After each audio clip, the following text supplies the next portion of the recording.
The Arizona evening was still a furnace, even as the sun dipped towards the horizon just past 6:30 p.m.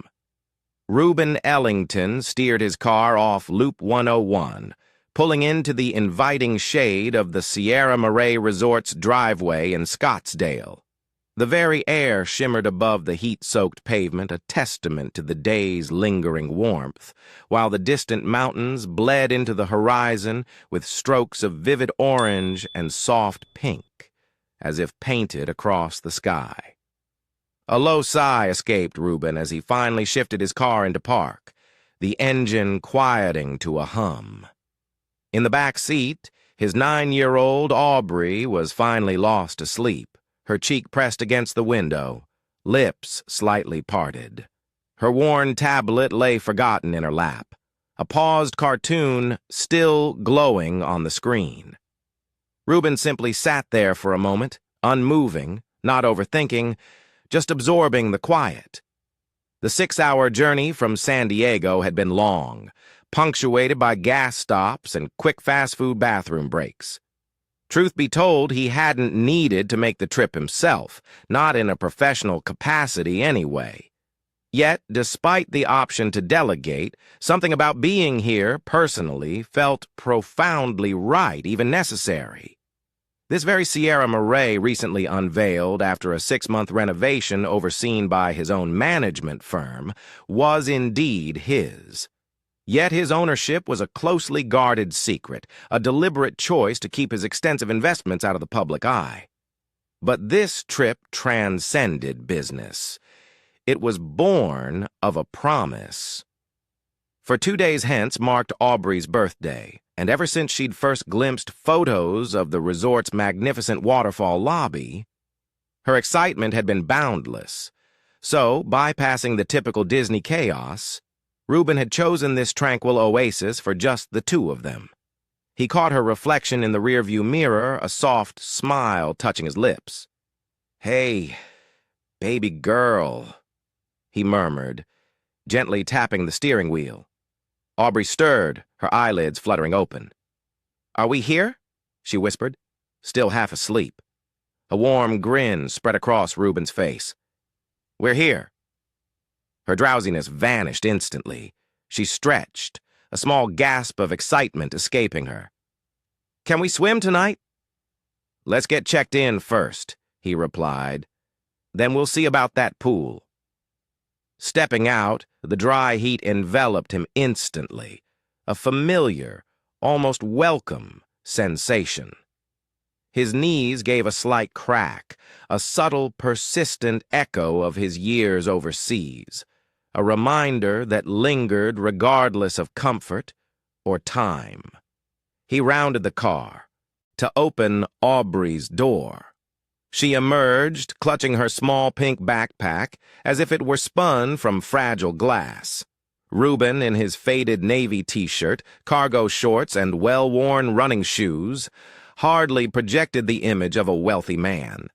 His close-cropped hair, clean-shaven face, and skin, tanned by years of sun and disciplined exposure, hinted at a past in the Marines.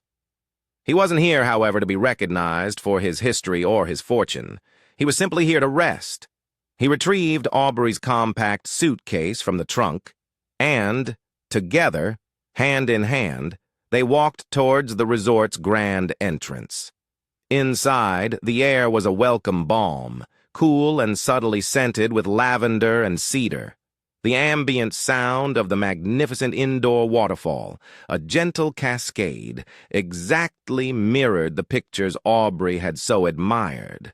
Her eyes, wide with wonder, immediately locked onto it. Look at that wall," she exclaimed, pulling at his hand. "It's really water." Ruben chuckled, a proud grin spreading across his face. "Told you it was real." At the expansive front desk, 3 staff members were attending to guests. 2 were chatting behind the monitor, sharing a laugh about something on one of their phones. The third, A sharply dressed young woman with dark lipstick and a name tag that read Mackenzie finally looked up from her monitor as Ruben and Aubrey approached. Ruben offered a polite nod and a brief smile. "Evening. Checking in. Name's Ruben Ellington. Should be under Ellington Travel Partners." Mackenzie's smile faltered, her gaze sweeping over Ruben's casual attire. Her fingers froze on the keyboard. Do you have a confirmation number?" she asked, pointedly avoiding eye contact. Ruben's eyebrow arched, though his tone remained light. "Shouldn't need one. We own the property. I booked directly through the firm last week. 5 nights. Deluxe suite. Just me and my daughter." Mackenzie offered a tight, forced smile. "One moment." She began clicking around her computer with exaggerated movements, stealing quick glances at Ruben as if he were an imposition. After about 15 seconds, she looked up, exhaling audibly. "Sir, I'm sorry, but we're fully booked for the week. There must have been a mix-up." Ruben blinked, a flicker of confusion crossing his face. "That can't be right." "It happens," she said with a dismissive shrug, already turning her attention to the next guest in line. "You could try the hotel across the street. They might have something." Ruben's gaze dropped to Aubrey, who had fallen silent, her eyes darting between them, sensing the shift in atmosphere. He turned back to Mackenzie. "Can you double-check, please?" But Mackenzie had already called over the next guests, a couple impeccably dressed in golf polos, their luggage fresh from the racks of REI. She beamed at them, a stark contrast to her earlier demeanor. "Welcome to Sierra Marray, checking in?" Ruben stepped back, his jaw clenching. Not in anger, but in that quiet, controlled tension familiar to men who'd navigated war zones, courtrooms, and boardrooms. He knelt, whispering to Aubrey, "Let's take a seat for a second, okay?" She nodded, confused but compliant. They moved to a side bench nestled beside the artificial waterfall. He watched as the golf-attired couple were handed 2 key cards, their faces wreathed in wide smiles, their check-in seamless. Ruben said nothing, but he absorbed every detail. He wasn't angry yet, but a growing suspicion told him this wasn't merely a booking error. He observed the couple as they smiled their way toward the elevators, a bellhop already trailing them with their designer suitcases. The bellhop himself cast a fleeting, dismissive glance at Ruben, then looked away without a word. Ruben sat with Aubrey in silence for a moment. She swung her legs gently against the bench, hugging her pink backpack close. "Daddy," she said softly, "did they forget our room?" He forced a reassuring smile. "I don't think they forgot. I think someone just didn't want to look." Aubrey tilted her head, her brow furrowed in uncertainty. "Why?" He paused, looking down at his hands. "Sometimes people make decisions based on what they think they see, not what's real." Her eyes remained fixed on his. "You're in a disguise?" she asked quietly. "Kind of," he admitted. "But the disguise isn't on me." Before she could press him for an explanation, Ruben stood. "Let's try again." He walked back to the front desk, this time leaving Aubrey on the bench. Mackenzie had just finished checking in another pair of guests, older gentlemen in polos who were chatting about tea times and drink tickets. "Excuse me?" Ruben said calmly, stepping forward once more. Mackenzie sighed, her impatience clear. "Sir, I told you—" "I heard you," he interrupted, his voice even yet firm. "But I need you to do one thing for me.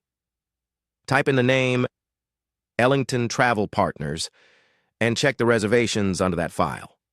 Mackenzie hesitated, her fingers hovering above the keyboard. Look, I already checked. Ruben didn't raise his voice. He didn't scowl. He simply leaned forward, his gaze steady, and said, "Please." There was a subtle shift in Mackenzie, a slight stiffening of her shoulders, a narrowness in her eyes. Still, she clicked. She typed, scrolled, then paused. For a fleeting second, a flicker of recognition crossed her face, only to vanish instantly. "Nope," she said quickly, clicking out of the screen. "Nothing. Like I said, we're full. I'm sorry." Ruben watched her, saying nothing, simply nodding once, before stepping aside. From a chair in the corner, Aubrey watched her dad walk slowly toward the lounge area, past the front desk. He didn't look mad. He looked like someone gathering information. Quiet, focused. He found a seat near a large indoor planter and pulled out his phone. A few taps and a call connected. "Lisa." "Yeah, it's Ruben. I'm at Sierra Marray with Aubrey." A pause. "No, not yet. I was just told the hotel's full." Another pause. "Yes, I'm aware of the irony." He chuckled, a dry sound that didn't reach his eyes. "Can you have someone confirm the booking file on your end? Yes, under the usual. I don't want anything special." "Just check." "I'll wait." He hung up and leaned back. Aubrey had come to sit beside him, resting her head on his arm. "Daddy," she whispered, her voice small, "are we going to have to sleep in the car?" He looked at her. That question resonated deeply, not because they couldn't afford better, but because it reminded him of a time when that was the only option. "No, sweet pea, we're not." He kissed the top of her head. Just then, his phone buzzed. One message, then another, both from Lisa. "Confirmed. Your suite is in the system. Booked under Ellington Travel. 5 nights, room 314. They definitely have it. Want me to call the GM?" Ruben stared at the screen, then at the front desk. "No," he typed back. "Let's give them one more chance." He stood again, phone still in hand, and walked back toward the counter. This time, a different staffer, a tall man in a beige blazer, around 30, with a thin mustache and a name tag that read Calvin, stepped forward. "Good evening, sir. How can I help you?" Ruben gave him a look, not aggressive, but direct. "Hi, I've been trying to check in. My booking's under Ellington Travel Partners. Room 314. Calvin nodded and began typing.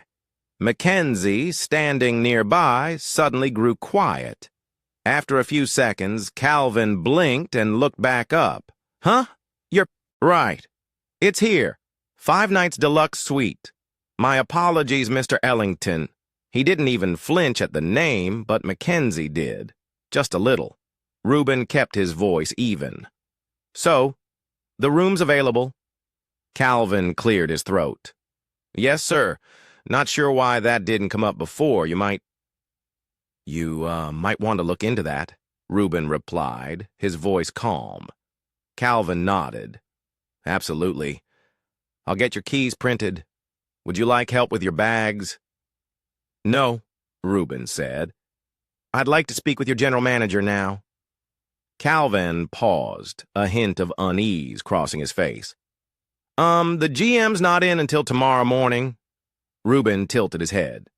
"Okay, assistant GM. I'll see if she's available." Calvin disappeared into the back. Ruben glanced at Mackenzie, who suddenly found her pen endlessly fascinating. Aubrey returned to his side, her small hand slipping into his. "Did we get our room now?" "We did," he confirmed, then added, "but I'm not done yet." Because Ruben wasn't just checking in anymore. He was paying attention. Calvin returned a few minutes later, slightly flushed, holding 2 freshly printed key cards. "Here you are, Mr. Ellington," he said, setting them down with a careful smile. "Room 314, third floor, elevators to your left." Ruben didn't reach for the keys. He looked Calvin in the eye. "Did your assistant GM come out with you?" Calvin hesitated, then offered a tight nod. "She's tied up on a call right now. She asked if you'd be willing to wait or if she can reach out tomorrow." "I'll wait," Ruben said simply. He could feel Mackenzie's eyes on him, but she remained perfectly still, as if hoping she might disappear if she didn't move. Aubrey tugged at his shirt. "Can I go look at the waterfall while we wait?" He nodded. "Stay where I can see you." She skipped off a few feet and crouched near the low marble wall that held the cascading water. Her reflection shimmered in the glass, fascinated by the way her fingers distorted in the ripples. Ruben turned back to the desk. "You said the hotel was full?" Mackenzie finally spoke, her voice strained. "Yes. Earlier, I must have overlooked something." "That something was me," Ruben said. Calvin shifted awkwardly. "Look, I'm sure it was a simple mistake." "Was it?" He said it calmly, devoid of anger, but the weight of the question landed like a brick. Calvin opened his mouth, then shut it. Mackenzie's posture had changed. Her face wasn't defensive now. It was etched with embarrassment. Ruben picked up the key. Cards. "I'll go up and settle in, but later I'd like 10 minutes of your assistant GM's time. This isn't over." Both Calvin and Mackenzie nodded silently. As Ruben and Aubrey stepped into the elevator, the door slid shut with a soft chime. He glanced down at his daughter. She looked up at him. "Why didn't they want to give us our room?" He thought for a moment, carefully choosing his words. "Because some people judge what they don't know. They see a guy in old sneakers with a kid in tow, and they don't think he belongs in a place like this." "But we do," she said, her voice firm. "You said we own it." "We do." "So they made a mistake." "They made a choice," he corrected. "And now it's my turn." Because Ruben hadn't come just for vacation anymore. Now, it was about principle. They arrived at room 314. The suite was beautiful. Floor-to-ceiling windows offered a breathtaking view of Camelback Mountain. A long sectional sofa faced the mounted TV. The decor was modern, clean, warm, just as he'd approved it in the renovation. Aubrey ran to the balcony. "Daddy, you can see the whole pool." He joined her, watching the sunset paint the desert horizon in fiery hues. The moment should have felt peaceful, but his jaw remained tight. His phone buzzed again. A text from Lisa. "Want me to call the board or legal?" He typed back, "No. But send the district director this number. Tell them I'm here until Thursday. If they want to know why their front desk just tried to walk off a paying guest, they can ask me." He put the phone down. 10 minutes later, a knock echoed at the door. He opened it to find a woman in her late 40s, with short-cropped blonde hair and a blazer over a black top. Her badge read, Amelia Rowe, Assistant General Manager. "Mr. Ellington," she said, slightly breathless. "I'm sorry I didn't meet you earlier. I understand there was an issue with your check-in." "There was," he said, stepping aside. "Come in." She entered, visibly nervous. "I have already spoken with my team, and I just want to say how sincerely sorry I am. I am not sure what happened, but it doesn't reflect how we run things here." Ruben sat down. She remained standing. "Tell me," he said, folding his hands. "Do you know who I am?" "Yes. After Calvin came back, I checked the records. You're on the ownership documentation through Ellington Travel Partners. You're the silent stakeholder. He nodded once. So why do you think your staff told me this place was full? Amelia shifted her weight, choosing her words carefully. I think they made assumptions based on your appearance, based on things they shouldn't be using to evaluate a guest. That's the right answer, Ruben said. But I need to know, do you tolerate that kind of behavior here? No, she said firmly now. I don't, and I will personally handle it. Ruben studied her. Good, because I won't make a scene, but I will remember it. He stood. I'm not here to embarrass anyone, but I believe in accountability. I built this hotel to be better, not just nicer furniture and better service, better values. You understand? Amelia nodded quickly. Absolutely. I'll make sure it's addressed. He extended his hand. She shook it. Thank you for your time, he said. As she left, he closed the door and turned to Aubrey, who was now curled up on the couch, flipping through a resort magazine. Everything okay now? She asked. Getting there, he said. But Ruben wasn't finished watching. Not yet. The next morning, Ruben was up before the sun. Old habits hard to shake. He brewed the in-room coffee, terrible stuff but better than nothing, and stepped out onto the balcony. The air was cool, dry, and still. Below him, the pool was empty, the patio chairs perfectly aligned. He leaned against the railing, watching. He wasn't mad anymore. That had passed. Now he was curious. What kind of place had this become when no one was looking? At 8 Aerobar. Aesoing. Aswasing. Aswasing for your asra rar dioroaps. He and Aubrey headed downstairs. She wore her favorite orange dress with sneakers, her hair in two poofy ponytails she insisted on doing herself.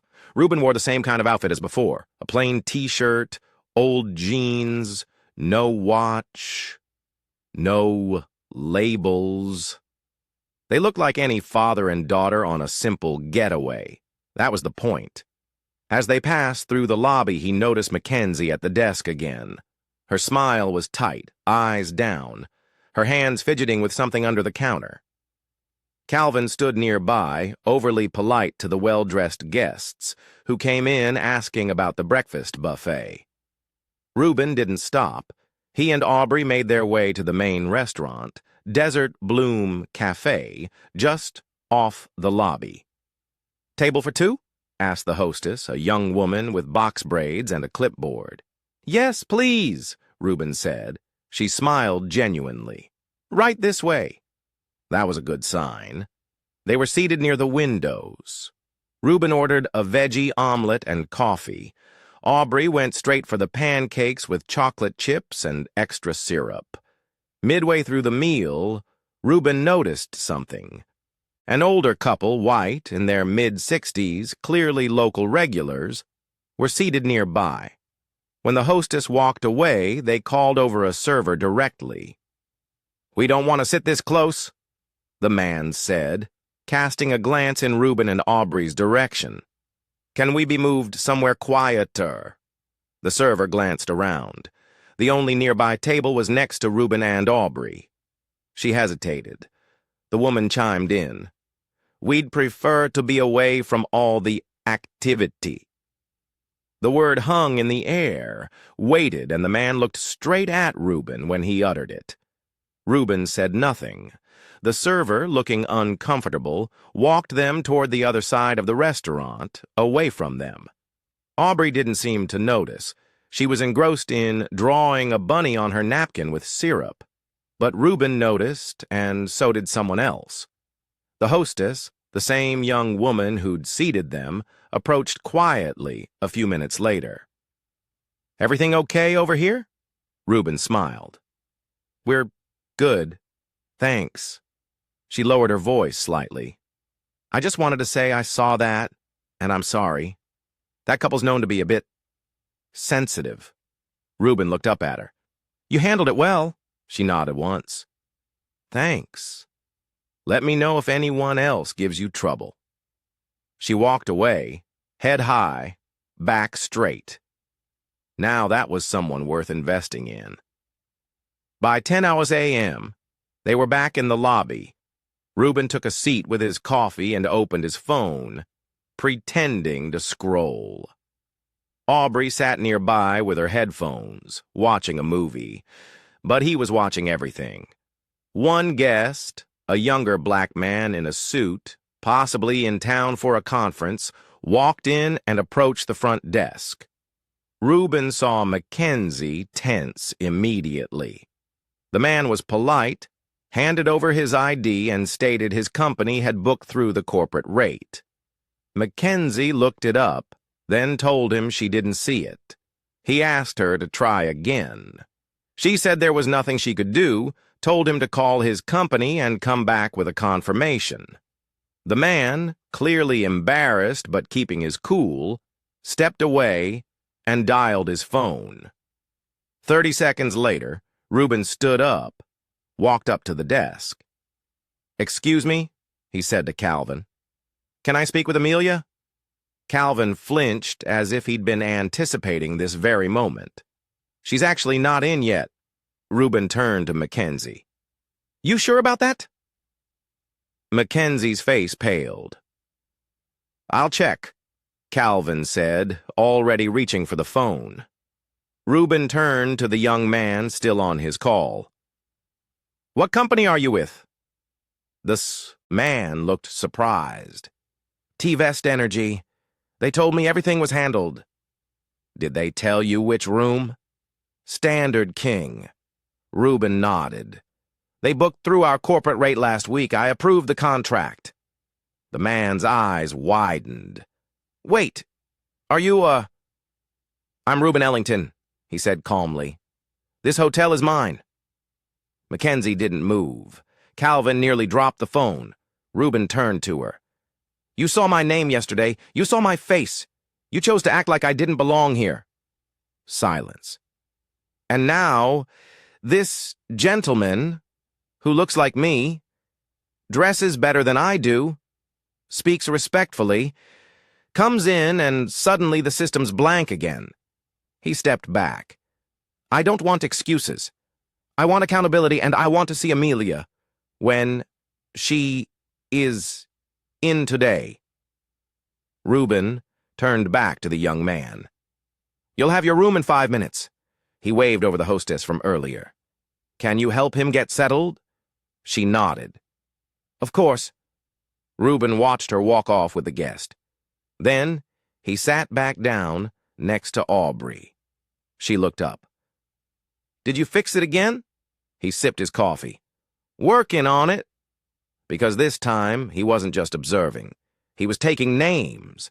By noon, the story had made its rounds. Staff whispered near the elevators. The barista at the lobby cafe suddenly offered Ruben a free refill, no questions asked. The bellhops, who hadn't even looked in his direction the night before, now gave quick nods and stood a little straighter when he passed by. Ruben didn't need attention. That wasn't his goal. But what he did want was happening. People were realizing they'd been seen. He and Aubrey spent the early afternoon at the pool. She splashed in the shallow end, chasing a pool noodle like it was the highlight of her life. Ruben stayed poolside, stretched out on a lounger, still watching. A group of employees passed by now and then. He caught familiar glances, side eyes, double takes, but no one approached. At 2:47 p.m., he received a text. "Amelia is in. Waiting in the executive lounge. You're welcome to meet there at your convenience." He dried off, got Aubrey a snack from the cafe, and said, "I've got to talk to some people for a few minutes. Want to hang in the room and watch cartoons?" She nodded, mouth full of fruit snacks. He walked into the lounge, which was empty except for Amelia and one other man. White, bald, in his mid-50s, wearing a suit with no tie. A name tag clipped to his breast pocket read, "Gordon Presley, Regional Director." Ah, so they were bringing out the regional. Brass. Now. Amelia stood. Mr. Ellington. Ruben shook her hand, then turned to Gordon. The man extended a firm handshake. Mr. Ellington. Pleasure. I flew in from Dallas this morning. Amelia gave me a full report, and I'd like to apologize personally. Ruben took a seat. You read the report? He asked. I did. Good. So you already know this wasn't a system error. It was a people problem. Gordon nodded. I agree. Amelia added quickly. I've already spoken with Mackenzie. We're placing her on administrative leave while we conduct a full review. Ruben tilted his head slightly. And the rest of your team? We're re-evaluating training protocols, reviewing who's had anti-bias training and who... He held up a hand. I didn't come here to hear about training modules. They went quiet. I came here because this property matters to me. I bought it with the idea that people, all people, should feel welcome walking through those doors. Not just the ones who fit someone's mental picture of who belongs. Gordon shifted in his chair. Ruben continued, calm but deliberate. Last night your staff lied. Today I watched the same pattern happen again. And it wasn't subtle. It was repeated, calculated, and most importantly, avoidable. He paused. I don't care if someone works behind a desk or cleans floors. Every role here deserves respect, but respect isn't a one-way street. If your team disrespects guests, especially repeatedly, then someone isn't doing their job. Amelia nodded. We hear you. No, you don't, he said, firmer now. You're responding. There's a difference. Gordon cleared his throat. So, what would you like us to do? Ruben leaned forward, elbows on the table. I want more than disciplinary action. I want you to use this as a case study. Something real, something your staff can't ignore. Not a module, not a slide deck. A meeting with names, details, consequences. They didn't interrupt. I want it clear. This is not about me. It's about anyone who walks into this hotel, whether they're wearing loafers or flip-flops, whether they drove here in a rental or a Lexus. If your first response is to assume someone doesn't belong, you don't belong on my team. He stood. And I want every one of those guests, especially the ones who were brushed off, to be followed up with, personally, with an apology, not a voucher. Gordon nodded slowly. Consider it done. Ruben looked at Amelia. You're good at your job, but don't cover for people who aren't. It brings down the whole house. I understand. He turned to leave, but paused at the door. Oh, and Gordon. Yes? Next time your team lets someone slip through like this, make sure it's not a Marine who owns the place. He left the lounge without waiting for a response. Back in the elevator, Ruben exhaled. It wasn't anger anymore. It wasn't even disappointment. It was clarity. And sometimes that's the most dangerous thing a person can have. He had given them their wake-up call. Now it was on them to decide what they'd do with it. The next morning felt different. Ruben noticed it the second he stepped off the elevator. The lobby had the same marble floors, the same indoor waterfall, the same scent of cedar and lavender. But the energy had shifted. Calvin greeted him first, not with nerves this time, but something closer to humility. Good morning, Mr. Ellington, he said, standing straighter. Your daughter enjoy the pool yesterday? Ruben nodded. She did. Thank you. Calvin looked like he wanted to say more, but didn't. Did, she said under her breath. A lot of us really appreciate it. Ruben smiled. You were already doing things right. That's what matters. After breakfast, Ruben and Aubrey walked the grounds together. She clung to his arm, swinging her feet off the edge of the decorative stone borders, humming some tunes she'd made up. To her, this place was just a fancy hotel with a big pool and unlimited pancakes, and Ruben wanted to keep it that way for now. But as they passed by the conference room hallway, Amelia stepped out. She was holding a clipboard, her face serious, but not tense. "Mr. Ellington," she said, "do you have a moment?" Aubrey looked up at her father. He gave her a wink. "Go get your tablet from the room. I'll meet you up there." Once she was gone, Amelia cleared her throat. "I thought you should know. We held a full staff meeting this morning. Mandatory. I walked them through what happened. Names, details, everything." Ruben raised an eyebrow. "How'd they take it?" She didn't sugarcoat it. "Some were defensive. A few were embarrassed. A couple tried to play dumb, but they listened. And I made it clear this wasn't optional growth. It was required." He nodded. "That's what I wanted to hear." "I also let them know you'd be speaking with corporate next week. They're interested in building this into our training materials chain-wide." Ruben chuckled. "Good. Maybe it'll keep someone else from going through this." Amelia offered a small, genuine smile. "For what it's worth, you didn't have to handle it this way. You could have made a public scene, called a press conference, gotten people fired on the spot." "Maybe," Ruben said. "But what would my daughter learn from that?" Amelia didn't answer right away.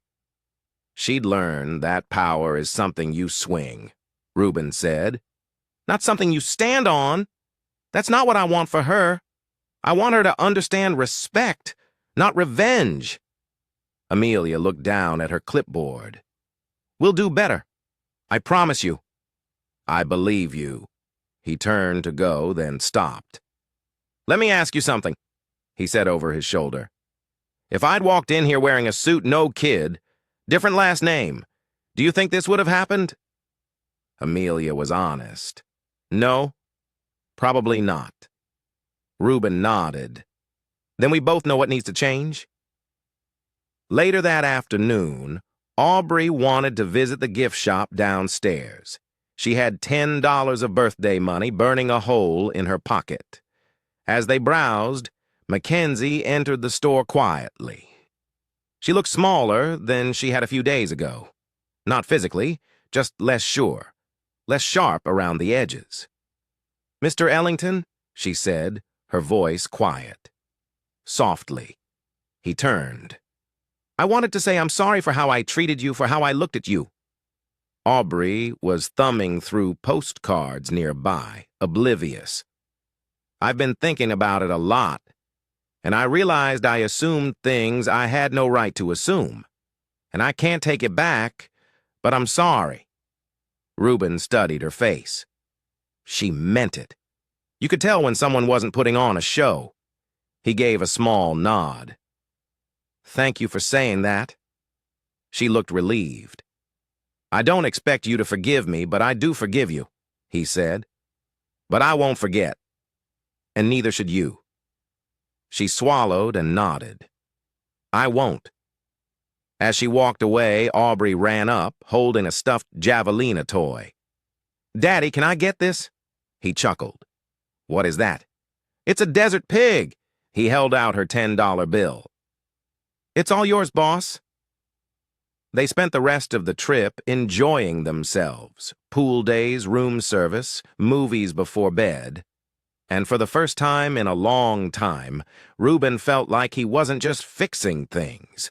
He was building something.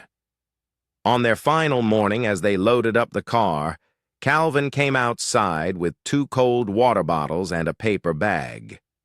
"Just a little road snack for you. And your daughter," he said.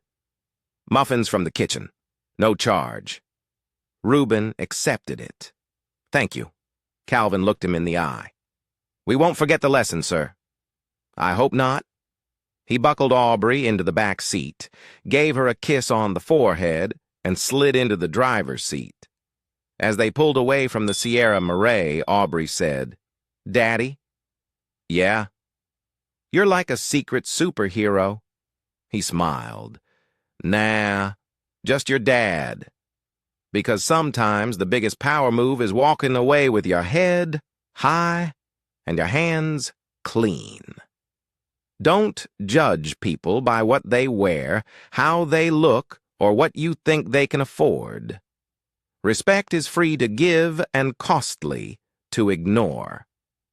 If this story made you think twice about the way we treat people based on first impressions, share it. Maybe someone who needs to hear it will see it at the right time. And if you've ever been on the other side of that front desk, stay patient. You never know who's watching.